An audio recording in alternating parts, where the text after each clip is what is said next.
As mentioned, we need a language. We need something which make easier to refer to the crystal, to name the different points in the crystal, the directions, the planes, to make a full description of the plane, distances, points within the crystal lattice. Again, I strongly recommend you to go to this web page. You have a lot of examples on how to work with this, what are the conventions, the notations, stuff. So I'll recommend you. And in fact, some of the questions you will must answer here in this video come from these modules. Okay, the lattice point are normally references to an origin which is arbitrary, but once we choose the origin, it's going to be the reference for naming all the points in the crystal lattice. So, normally we don't use centimeters, but the distances are measured in terms of units of the lattice parameters. If I'm here, this is 1. If I'm here, this is 1/2. Because here is the full parameter, and here I'm half the parameter. And this will be the notation. This is the x, y, z. So 0, 0, 1, 1/2, 1, 0, 1, 1, 0, etc. Okay? The directions are named as the corresponding vectors. They are coherent. So direction A are marked here with the same colors. 1, 0, 0, minus 0, 0, 0, 1, 0, 0. So in the crystal notation, that could be in brackets, square brackets, 1, 0, 0. And it's important it is square brackets, because a square bracket means this direction. Strictly this direction. It's not a parenthesis, but a bracket. Okay? Direction will come later. Direction B, 1, 1, 1 minus O, then notation 1, 1, 1 without commas and between brackets. And direction C is minus 1/2, minus 1, 1. That's not comfortable, that's not easy to handle. Then we change to an equivalent vector, which is minus 1, minus 2, 2. And the notation is this one. 1 with the line above, 2 with the line above, indicating the minus sign, and 2. And again, the brackets. As for the planes, or well, still, if we go to the, so these directions, and we'll come later to the planes. Sorry. This direction, this direction, this direction, all them are equivalent and are indicated here. 1, 0, 0, minus 0, 0, 1. So 1, 0, minus 1, it's equivalent to minus 1, 0, 1, or 0, minus 1, 1. They are equivalent in terms of symmetry. So we can represent all the directions belonging to this family as 1, 1, 0 between these symbols. Yeah, these angle brackets or whatever you wanted to name it. And then again for these three directions are equivalent in terms of symmetry. If nobody says nothing, I cannot distinguish whether I'm going to, in a real crystal, I cannot distinguish whether I'm going to this direction or this direction or this direction in the cubic crystal. So all three are equivalent. And also reversed. So 1, 0, 0, 0, 0, 1, 1, 0, 0, and the three equivalent with the minus sign. So all of them are included in the family, which is 1, 0, 0 between these symbols. That's the importance of having the bracket for a single direction, and here the angle bracket for the family of directions. The next is for you. On a cubic lattice, write all equivalent directions of the families 1, 0, 0, 1, 1, 0, 1, 1, 1, and draw the direction of the cubic image cell. To complicate it a little bit more, the same. For each of the cubic cells, place the atoms where are appropriate for each directions, and choose an element from each family and estimate the density of linear packing factor for each type of cell as a function of A. Let's come now. Now we have to learn how to name the planes. We have again drawn 3 planes here, A, B, and C. How to name them? First thing, determine the cuts with the axis. The first step. Second step, invert these points, these cut points. Third, reduce to an integer. And fourth, the notation. And this notation is going to be named H, K, L, which are known as the Miller indices. Let's go for plane A, intersection points, x1, y1, z1, ¿vale? Inversos, 1, 1, 1. No fractions, no reduction needed, and the notation is 1, 1, 1. Between parentheses, again, important between parentheses, because we are referring to this plane, not to an equivalent plane, only to this plane, 1, 1, 1. Plane B. Plane B is the x theta plane. So, intersection points, x with no intersection points, the plane. Zeta also, there's no intersection points, because it's defining this x theta plane. And it cuts E, y index in 1.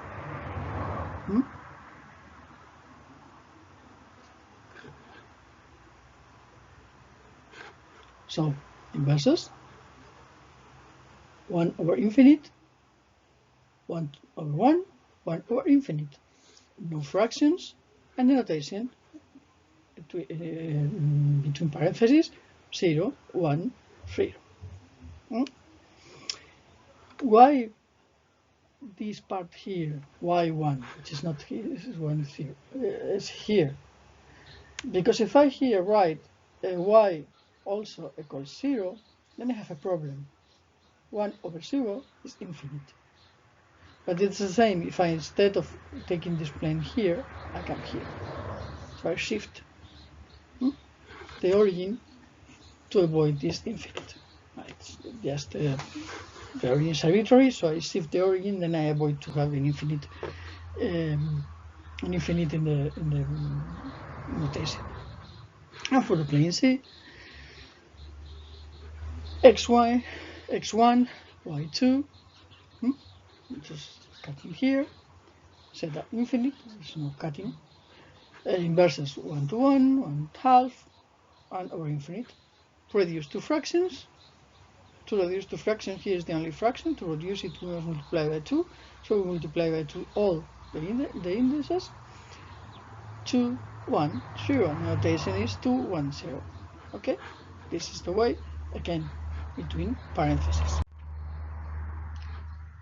As was the case with the directions, with the planes, there are also families of equivalent planes in terms of symmetry.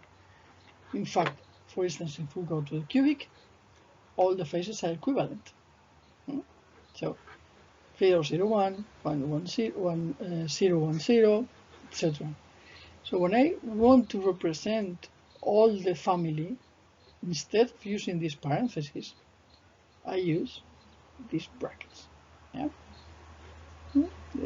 This kind of brackets, the Carlet word, parentheses. Again, here we have the same.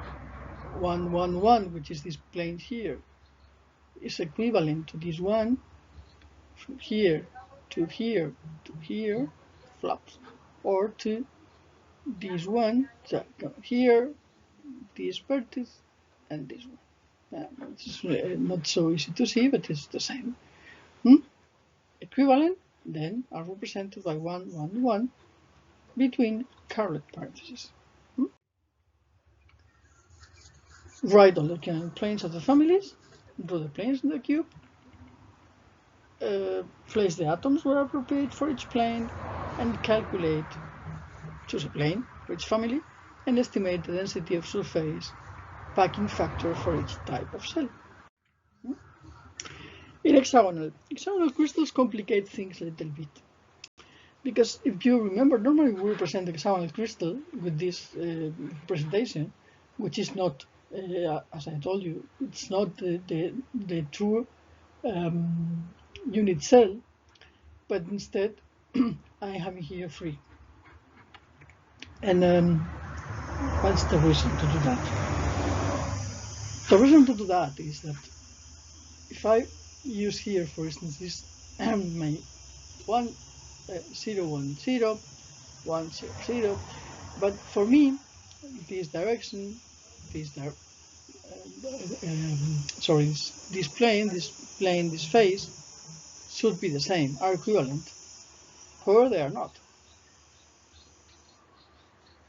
The indices are not the same. A trick.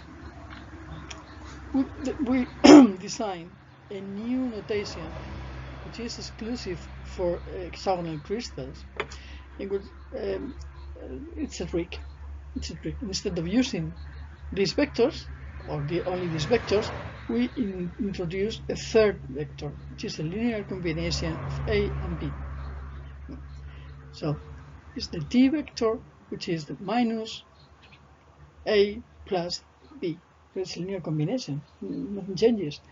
However, what happened is that if we change to this configuration, then we get that the indices of this plane here, of this face here, and this face here, now have the same aspect. And that's important for us. Now, so instead of using the Miller indices, we use the Miller-Bravais indices, which is HKIL, in which I is equals minus H plus K.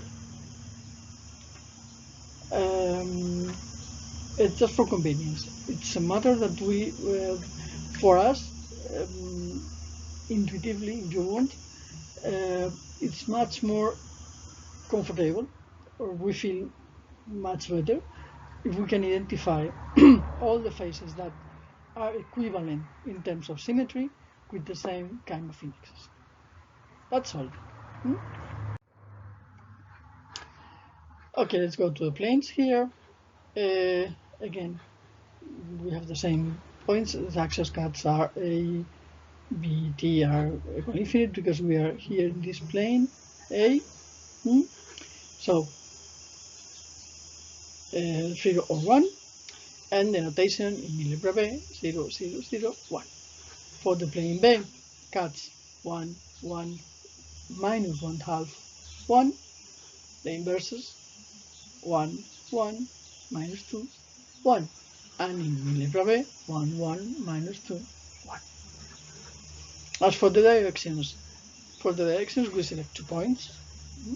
For the direction, this direction, for instance, I select this point and this point. Yeah. And this position vector is the difference between these 2 vectors. So I have this direction here. If I want in a Miller notation, it could be HKL minus 1, 0, 1. In Miller-Bravais notation, I introduce the 4th index, so minus H plus K, and then minus 1, 0, 1, 1. And for the direction, which is here, again, the same. Position vector, which is calculated here, Miller notation, or Miller-Bravais notation. Now, another important thing is the position of the atoms. Of course, the atoms, normal positions for the atoms are the lattice position, so but there are positions between lattice points that sometimes can be occupied. In many occasions, they are occupied. They are normally occupied by impurities, but in some cases, they could be also occupied by host atoms. Normally, the interstices, the interstitial positions, are smaller than the lattice position, and normally are smaller than the impurities I can place. So that means that not so many impurities can be accommodated in interstitial positions, because the distortion of the structure is very large. The space I have to put the interstitial impurity on the interstitial atom is very low. If the atom is larger, then it's compressing the lattice. Now we are going to see how are placed in the cubic side, in the cubic lattice, or the cubic side, interstitial in the center of the cube. The coordination number is 8, and each interstitial is in contact with 8 atoms of the lattice. And the octahedral side, then the interstitial is placed at the center of an octahedron. The coordination number is 6, so each interstitial is in contact with 6 atoms of the lattice. And in the tetrahedral side, the interstitial is at the center of the tetrahedron with the coordination number 4, and hence each interstitial is in contact with 4 atoms of the lattice. Let's see here the position of these interstitial sites. In the cubic side, we have just the center of the cube. So it's here this is interstitial position. In the case of the body center cubic, we have octahedral sides or tetrahedral sides, which are as here. You see the octahedral side. Here's the atom, and here's my octahedron here and here. And for the case of the tetrahedral side, we have here the tetrahedron, which is containing my atom here. Yeah, for the 4 host atoms and the interstitial one. And here's the case with the face center cubic, which I have so many atoms that it's very difficult to see them. But don't worry, these are the positions of the octahedral sides and the tetrahedral sides. Okay, this is the center of the edges and center of the cube. So you can depict if you want. So let's take as an example the face center cubic lattice. We have seen that the octahedral sides are the midpoints of the edges and the center of the cube. Then we have 12 edges.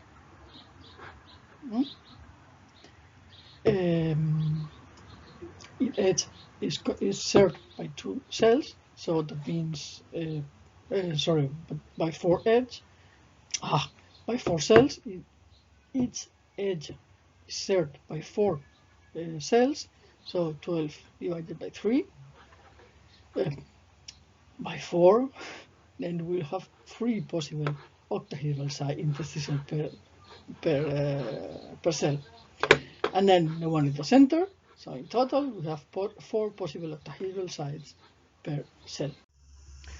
What determines what the kind of coordination or the position, the kind of position that will an interstitial atom occupy? Basically, the main parameter determining this factor of position is the ratio between atomic or ionic radii, the correspondence of the species, which are the host and the impurity. And here you have in this table for the different coordination number 2, 3, 4, 6, 8, and the ratios between the radius. When the difference is very high, as in this case, the 0.2, 0.5, and the only possibility is the linear combination. As far as we go to closer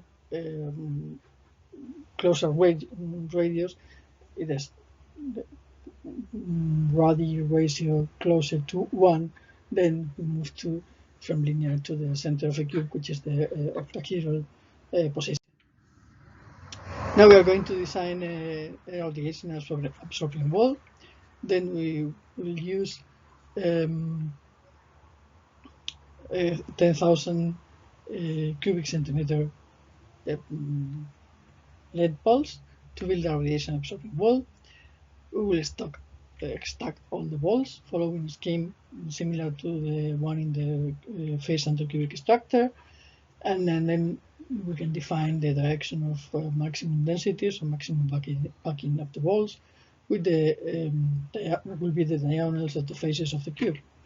So this is the face of the cube, this is the direction, so this is the diagonal.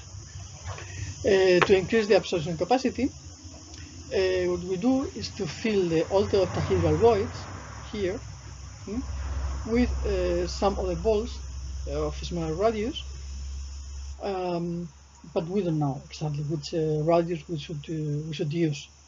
So instead of having only this possibility, this is the lead balls, we try to make this mixture of lead balls, and this is the interstitial positions. So first we need to calculate R. We know this condition that 2R, so the host atom, and 2R, so the interstitial atom, must be the parameter, the lattice parameter. The radius, if we calculate here, the radius is 0.1. If you compare with the table before, it's consistent with an occupancy of octahedral sites. So we have a radius of 0.621 centimeters. And of course, we'll need also 10,000 because it's the phase center cubic, and then we have told that octahedral sites in the phase center cubic are 4 octahedral sites. So if we have 10,000 lead balls, then we need 10,000 interstitial balls to occupy all the octahedral sites. Now let us consider coherent the beam with light, that it's striking at an angle of theta sub e. Consider the row of regularly spaced atoms, the diffractive beam. This construction you already know. And let's see what happened with these scattered beams, A and B scattered. We have already determined that the condition for the diffractive beam to be formed is that the Bragg law is fulfilled. This is the Bragg law constructed for the different paths that are describing the beam to be diffracted as A and the beam to be diffracted as B. And then we know a diffraction pattern. So we know that we have some planes that will be fulfilling the condition of the Bragg law, and then given a maximum diffraction, we change the angle. We have an example here, it's the chronometer.